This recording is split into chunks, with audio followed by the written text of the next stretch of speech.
Hello, everyone. Welcome back. We're here with Iser Flaum. We're talking about his terrific book, Under My Bubbe's Wings.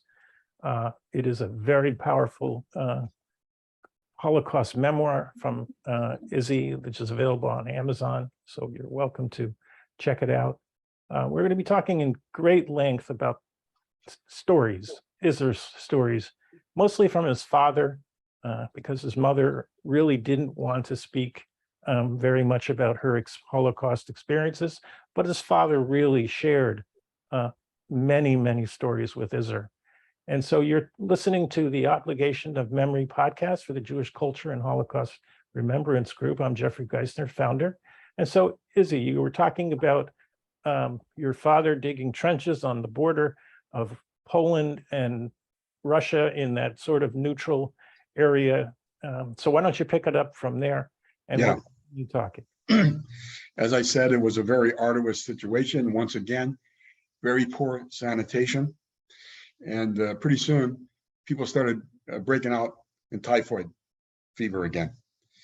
And one after the other, and pretty soon they were dying like flies. And my dad got it. Almost everybody got it. Even some of the Germans started getting it. And so they decided they were going to just disband the whole deal. Remember, this is before concentration camps. This is just a work detail of conscripted grunt workers doing work for them. So they decided that's it. We're going to take these guys and going to disband this whole thing. So they took a few stragglers that were still alive, and they brought them to an Air Force base. And my dad said he couldn't believe, actually, at this Air Force base, how good the pilots were to him. They were Nazis. This was a Luftwaffe Air Force. Yes, they were German pilots, but they had a whole different mentality than the SS types. You know, the true believer Nazis. They were much more humane. They would bring food to the sick workers, like my dad. And but he said, but the problem was at that point, they were so debilitated, they didn't even want the food. You know what I mean? They had no interest even in eating food. So pretty soon, everybody died except him. He was the last guy remaining. And they didn't want to deal with him anymore. They just said, get out of here. They wrote a piece of paper, they signed a document. You're now free to go back home. Go do what you got to do to get home. They just kicked him out. So he just started walking. So he walked several miles, about 10 miles or so. He could barely walk. He was so sick. He dragged himself to a little town nearby. And he found a bench, a public bench, and just laid down there, totally debilitated. Couldn't do anything, couldn't help himself. And then pretty soon, a Jewish woman and her daughter came and they saw him, and they felt bad for him, and they took him to their house.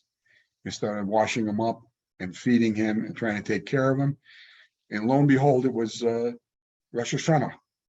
So let me ask you, how did this Jewish woman and her daughter have food? Because wasn't everyone in the ghetto? They were still living free.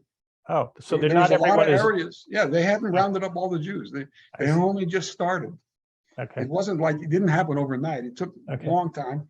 So there were entire areas of Poland where the Jews were living just as before, no change. I see. So in this town, the Jews were living as before. And she came and she took my dad in and washed him up and so on, and took care of him. And she said, tonight's Rosh Hashanah. She said, do you want to go? Do you want to daven? Can you daven? He said, well, it's hard, but yes, I would like to go. He felt the urge to enjoy the holiday. So he went to daven, and it turns out she went to the rabbi. And so during the service, the rabbi asked everybody to pitch in a few bucks or zlotys or whatever they used to help get this kid back home to his town. And how old is your father at this age? He's about 7. He's still 17. This is only a few months after the war started. I see. So they pitched in a bunch of money, and they put him on a bus or a train. They put him on a train, sent him back to Baltimore, the town where his parents and family still work, in that ghetto. So he schlepped his way on the train back to that town. There was a guard there, but that's to keep people from coming out. But coming in, they didn't stop you. So he was going back to see his family. They let him back in. And they were so happy to see him. He said his mother couldn't stop kissing him, because she probably thought he would never see him again. And unfortunately, it's true, almost all those young men that had gone there to work with him were not coming back. Uh-huh. And what happened was, he said the whole town of people, the parents and families of these boys, they all wanted to know what happened. They all lined up in front of the house, and they brought gifts and so on. They wanted to know what happened to their son. And my dad felt very bad. And he told them, first of all, he says, I have no strength to talk to all these people. Send them home and tell them I'm very sorry. Nobody else is coming back. So his typhoid, remember, this was the second time he was getting typhoid. And believe it or not, they brought him to the clinic where he used to work as a nursing aide. Huh. And the doctor, when he saw him, he immediately jumped in firsthand, because he had been his right-hand man before, helping him. And the doctor took personal care of him, and he put a nurse with him, 24 hours a day. And so he was in a delirious state. And that's when he had a dream, or as I call it, a vision. Uh-huh. He had a dream. He had already gone through this very terrible experiences already. So he knew things are going bad, and they're probably going to get worse. And he saw what's going on. This is we have now entered hell. Uh-huh. So in this dream, in this vision, his Bubbe came to him. I have to hold back my tears when I think about this. I can, And, so I can she came- understand, and it's okay to Yes. show. It's okay to show emotion too. So don't worry. She came to him in this vision, and she as if she were coming from the world to come, Uh-huh. which is from heaven. And she told him, David, you're going to go through some really, very difficult times, but I'm going to watch out over you. I'm going to care for you. I'm not going to let anything bad happen to you. And you're going to survive. And after you survive, you're going to come out, and you're going to go to America. And there you're going to meet an uncle. He's going to shake your hand, and in his hand is going to be $50 as a gift to you. And in the meantime, I made some lakshan madyo, chicken soup for you, and I'm going to put it under the bed. And when you have strength, when you wake up, you're going to have strength, you can eat the soup. That was the end of the vision.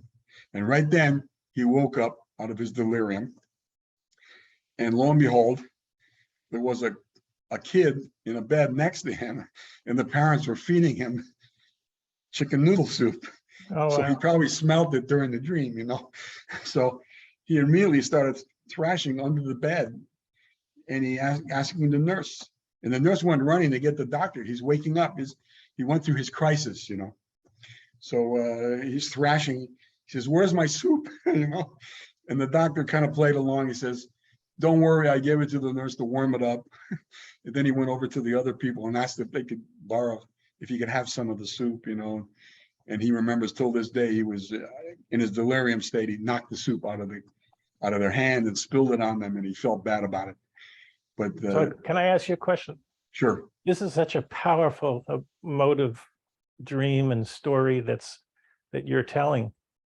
How did it affect you in your life, that vision? Did that vision ever come to you when you had difficulties? No, I must say, it wasn't really, I didn't have those kind of things in my life, but I definitely perceived them in my dad. It was extremely powerful for him. And he was very emotional about it, just as he was about all these stories. And this is why I knew this is very important. It cannot be forgotten. Right. And so even after my parents had passed, and now I was And retired. when did you lose your parents? Oh, my mom. Again, I'm not good with remembering years and so on and so forth, but my mom has passed maybe about 10 years ago. Okay. And then my dad passed, I would say, about 5 years ago. So Okay. there's 5 years between them. And by that time I was retired.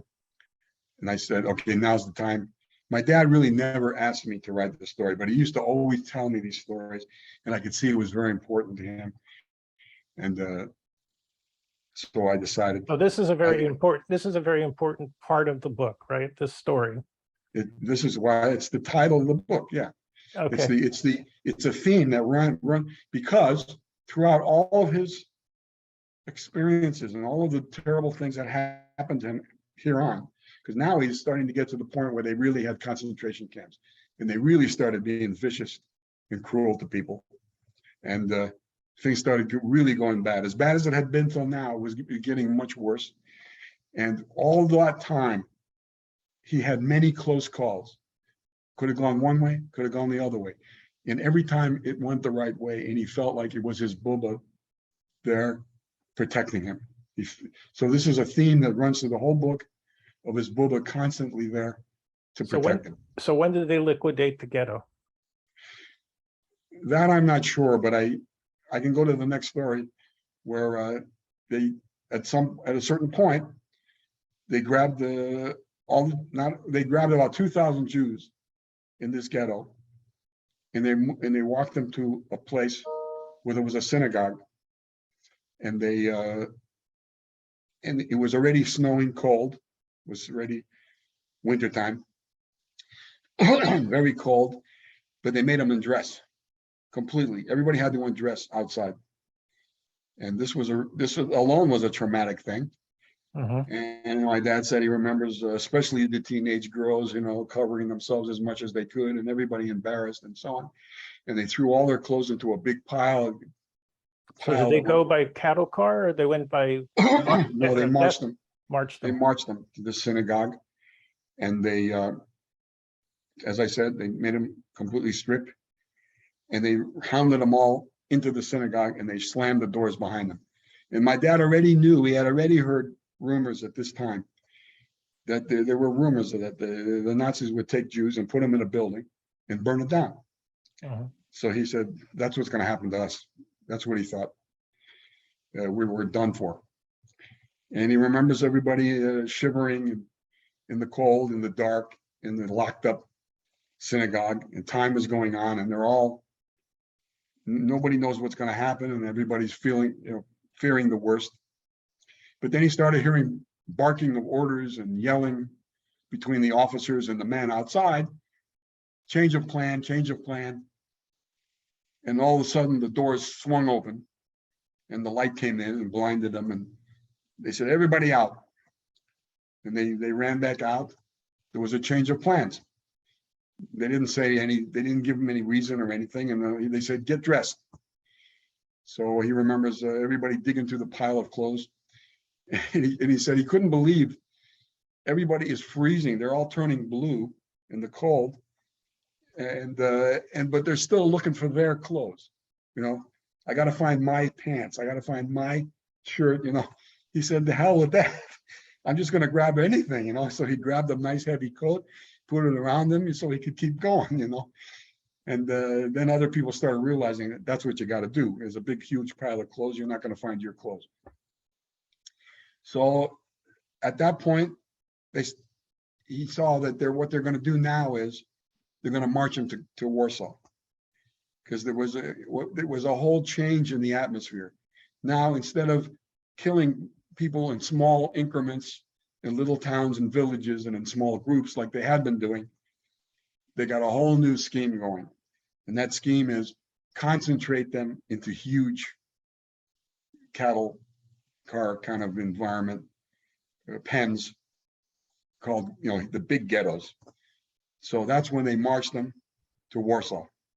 And how long of a trip? How long of a trip was that? How long it took, I'm not sure, but I know they had to march, by foot. And when they got to the ghetto, they saw that there had been a wall built all around it. It was, I think, about 2.5 square miles. The Jewish neighborhood, a Jewish neighborhood in Warsaw. And Warsaw, by the way, even before the war, was about 25% Jews. So there were a lot of Jews there. So they put them into a neighborhood which was already heavily Jewish.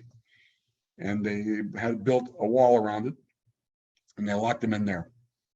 And obviously, they didn't take any care to make sure that they had anything they needed, food or anything like that. It was just up to them.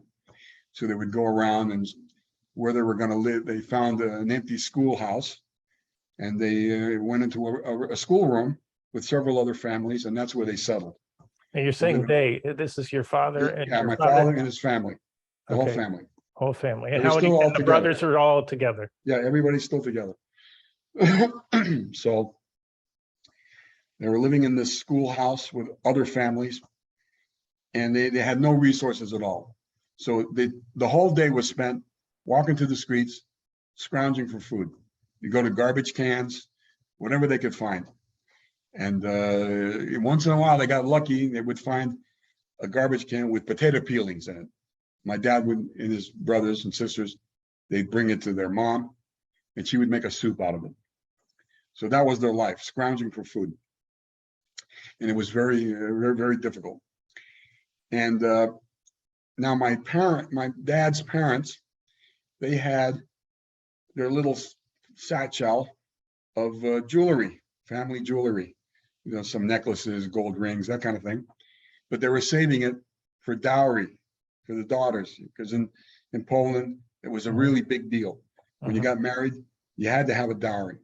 And in fact, if you didn't have a dowry, a girl would be afraid she might not even ever get married, because the new husband expected some wealth from the parents of the girl to help start their family. So it was very important. It was a very important part of their culture. So they had a little bag of jewelry like that.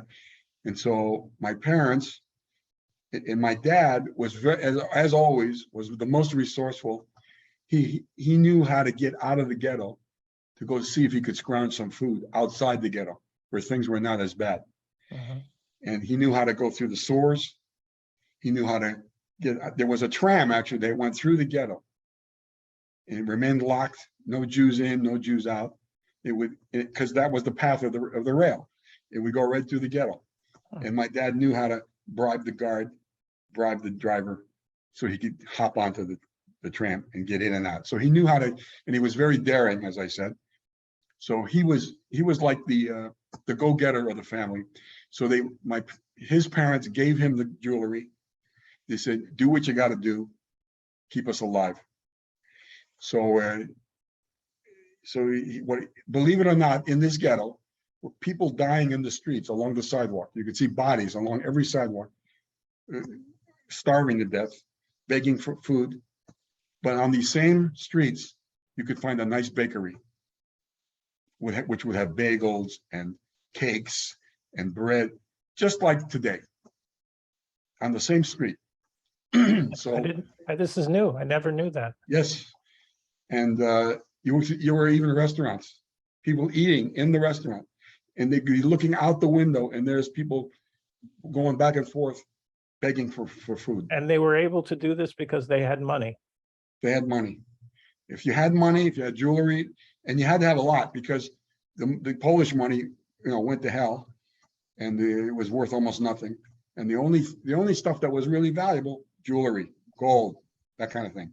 So my dad would occasionally take like a necklace out of the bag, would go to the bakery and buy a loaf of bread.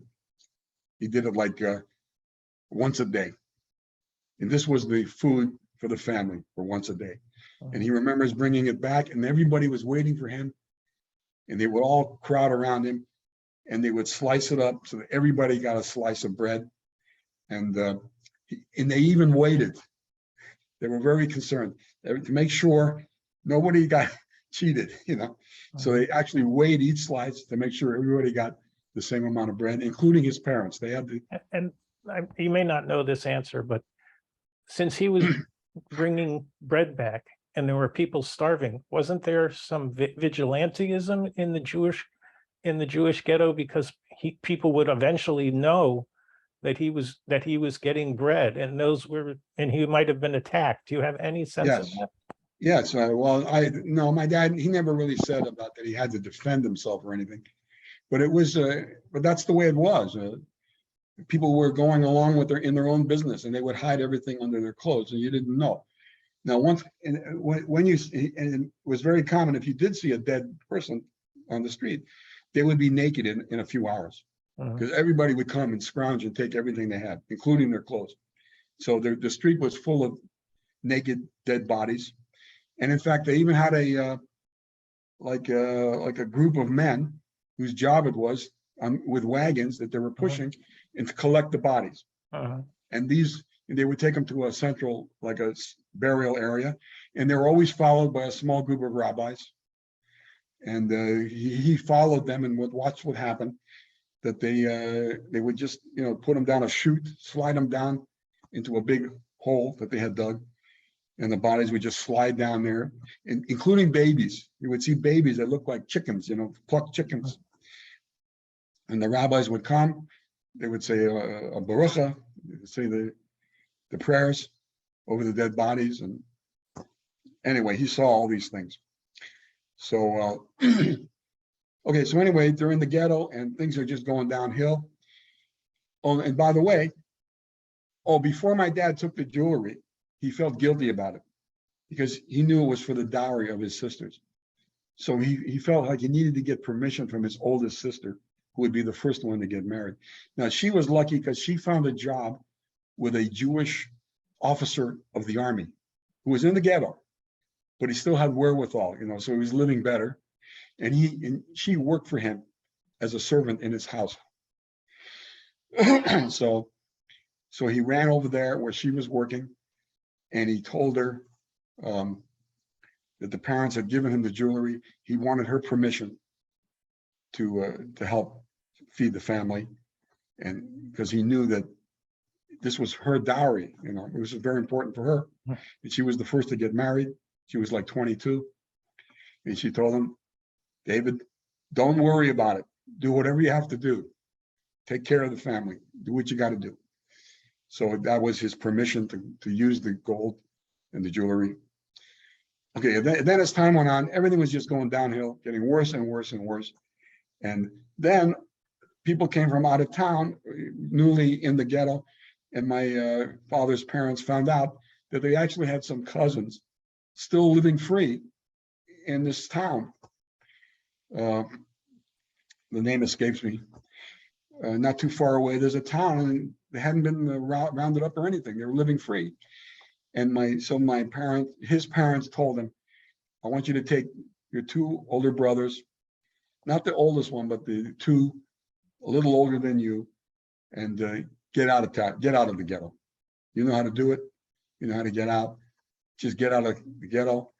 Don't come back. Go to those relatives, see if they'll help you, take care of you. So, in other words, he knew he was going to leave the ghetto. He'd probably never see his family again. So he decided he needed one positive memory before leaving. So he took his youngest sister, Handel. I have a picture in the book. I can even show it to you. Took his youngest sister, Handel, was about 9, something like that. He took her to one of these bakeries. He put a necklace with a little gold watch on it on the counter, and the proprietor, his eyes gleamed, and he told her to eat everything and anything that she wanted until she couldn't eat anymore. And he just sat there and watched her eat until she couldn't eat anymore. He had to have that vision in his mind. And that was the last vision he had and the last he would see of his family. So he and 2 brothers escaped using the usual method, bribe the rail car guy, and they got out of they got out and then they started walking, and he gave the jewelry back to his parents. He didn't want it. He figured they could live off the land. They're young men. They could live off the land. The parents needed more than him. And so they started scrounging and begging. And he said they used to go to they find a Polish farm. They'd go up to him and they tell him, we're traveling because the Germans burnt our farm down. They would make the cross sign, they get their favor, and they would give him some food. And he said they even begged from German soldiers along the way. Believe it or not, he said they were lucky because one of his brothers was a blonde, so it helped them have a little sympathy for him. So they got to this town where there were indeed some distant cousins living there, and turns out they were bakers, matzah bakers, and they were very well off. But the problem was that the Nazis, the officers, had barged in and were living in the house. So they were very fearful of taking them in. They did the best they could, but very shortly thereafter, they were caught. They didn't have paperwork, they didn't have what they needed. That was the last he saw of those two brothers. And the rest of this, and this is probably 1941 by now. And the rest of the war, he goes from one camp to another. He was moved from one camp to another, doing assorted grunt work and slave labor, all different kinds of jobs. Which camps was he? I thought you might ask, and I have them listed, so I kind of have to read it from my list here. Okay, here we go. There's a bunch of them. Gross Maselwitz, Flossenburg, Poznan, Gross Rosen, Graditz, Kaufering, Landsberg, Langenstein, Zweiberg, Platzow, Langenblau Sportschule, Sachsenhausen, Stutthof, Theresienstadt. This is all what he remembers. This is what he remembers. So he was actually in Terezin. Yes. Now, each of these is different amounts of time. Right. But I want to just end this episode because we're coming to the other end of the 30-minute episode. But I wanted to tell you my grandfather was in Berlin, and he refused to leave Berlin. My father was put on a kinder transport from Dasa, Aliyot program, and with 100 other teenagers in 1936, when he was only 15, to get to Palestine. And we found 16 letters between my father and his father from Palestine to Berlin during 1935 to 1939, where my father was begging his father to come to Palestine. Yeah. And his father was absolutely resistant to leaving. He never thought he was a veteran of World War I. He was a soldier of distinction, and never thought Hitler would come against his veterans. Yes. And so he was actually deported. Well, he was stripped of all of his housing, all of his money, and he was forced to live in Jewish housing in a very cramped, as you indicated, fashion in Berlin. And then he was deported to Terezin in October of 1942, and he was murdered there from disease in May of 1942. So, do you know when your father was in Terezin? No, he doesn't know the sequence, the exact sequence, or the exact amount of times. In some places he'll say, "I was a long time over here." Other times he'll say, "I was only a short time over here," but that's about all that he knows. Okay. That he remembers. By So the way, go ahead. my mother's father was also a German soldier in World War I, and he was wounded. Yes. He used to walk around with a cane all the rest of his life. And the same thing with my grandfather. And when he was in Terezin, I learned, so I did some research. I had Leo Beck in New York translate these letters because they were all in High German for me and my family. And I made a friend of the director of outreach of Leo Beck, Michael Simonson. And Michael just sent me So I had the letters translated in 2020. My father passed in 2012 when he was 93, and my mom was 83 in 2011.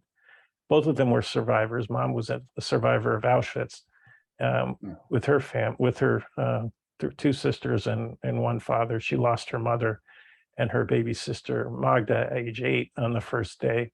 They were gassed on the first day of arrival when Mengele pointed to Magda to go to the left, and her mother wouldn't let go of her hand, and she went with Magda to the gas chamber.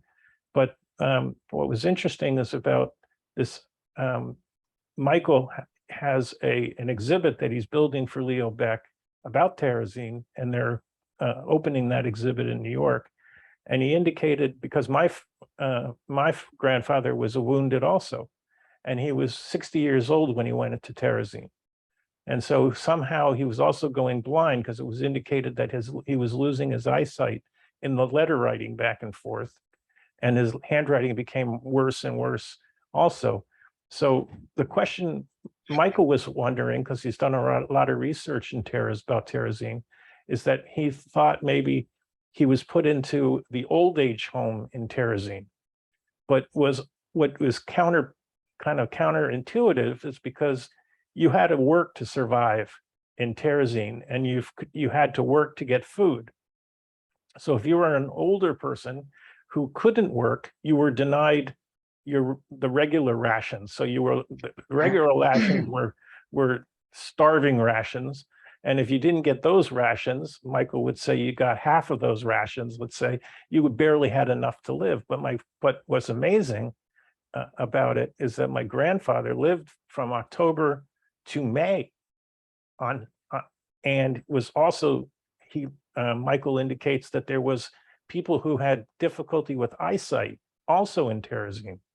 So he's continuing his research for us, trying to figure out what that's all about. So at this point, we're going to take a break. We're going to come back and we're going to hear more from Iser. This is fascinating. Iser's story of reality meets hardship is quite emotional for me to listen to, and I'm sure our listeners will feel the same way. It's Under My Bubbe's Wings, the book that Iser wrote about his father's memories that were transferred to Iser as Iser was growing up and throughout his whole life. So we'll come back on the other side and we'll continue our terrific discussion.